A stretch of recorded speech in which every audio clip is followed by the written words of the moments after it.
তো balance training কিভাবে করা হয়? ব্যালেন্স ট্রেনিং এর জন্য বেশ কিছু যেগুলো প্রয়োজনীয় ওষুধ যেগুলো ব্যালেন্সকে ইমপ্রুভ করে সেগুলো প্রেসক্রাইব করা যেতে পারে।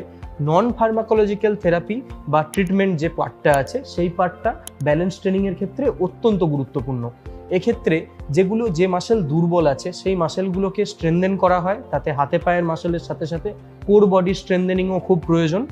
2 নম্বর হচ্ছে ব্যালেন্স ট্রেনিং বিভিন্নভাবে হয়, static balance improvement, dynamic balance improvement and static balance with weight shifting, এই জিনিসগুলো ইমপ্রুভমেন্ট হয়। এইগুলোর জন্য ফিজিক্যাল থেরাপির মাধ্যমে শরীরের যে পেশিগুলোর উন্নতি সেগুলো করা সম্ভব হলে, মাসেল পাওয়ার যদি 3-এর বেশি হয় তখন আমরা গেটেড ট্রায়াল করি। তখন বিভিন্ন ওভাল বোর্ড বা এআরএক্স বা এই জাতীয় স্ট্যাটিক প্ল্যাটফর্মের ওপর দাঁড়িয়ে ব্যালেন্স শিফটিং এবং ব্যালেন্সের ইমপ্রুভমেন্টের এক্সারসাইজগুলো করা হয়। বিভিন্ন রকমের গেট ট্রেনিং আছে যেগুলো হার্নেসের মাধ্যমে রুগীকে ওপর থেকে সাপোর্ট দেওয়া হয়।